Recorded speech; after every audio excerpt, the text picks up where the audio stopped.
एक बहू मेरे पास आई, गुरुजी हमारी सास बहुत गाली देती है, अब क्या करें। हमने कहा सास गाली दे तो हमने उसे एक छोटी सी कागज की पुड़िया दे दी।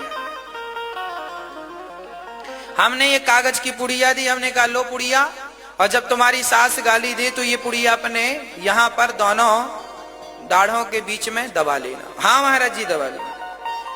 अब वो घर गई और हमने कहा सास जितनी गाली दे उतने जोर से दबाना।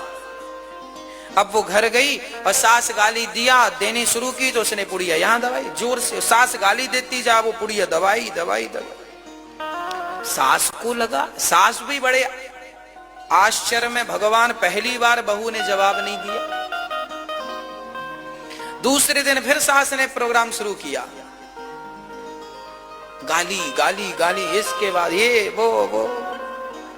बहू ने फिर जल्दी से पुड़िया दबा ली। दूसरे दिन सास को लगा राम राम, तो शुरू दिन 1 घंटा बोली थी, इस बार आधे घंटे में अकेली कब तक भौं भौं करेगी बता। कुत्ता तब ज्यादा भौं भौं करता है जब सामने से रिस्पांस मिले, नहीं चुप हो जाता, कहीं कहीं करके चला जाता कुत्ता भी। आप भी जब सामने वाले को जवाब देते हैं तो वो। तीसरे दिन सास ने फिर गाली दी, पर 15 मिनट में कार्यक्रम पूरा कर लिया।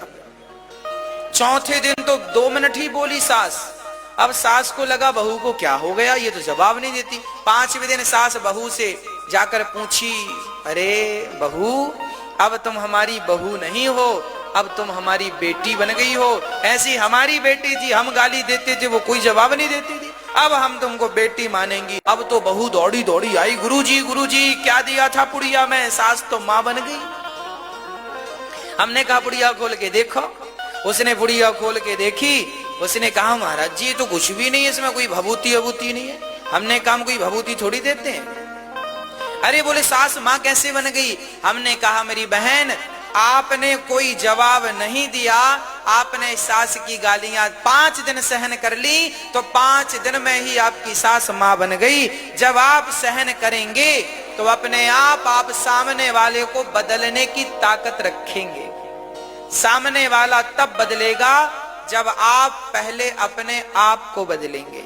अपने आप में बदलाव लाइए, आप में सहनशीलता होगी तो सामने वाला अपने आप बदलेगा। कब तक नहीं बदलेगा। आप जवाब देते हैं तो आग लगती है, मत दिया करो, देने दो गालियां। कांटे से कहो तुम चुभना छोड़ दो, गुलाब से कहो तुम महकना छोड़ दो, तो क्या संभव है? नहीं ना।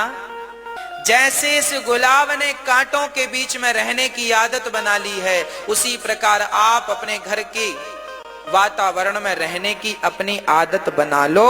जवाब देने से कोई फायदा नहीं।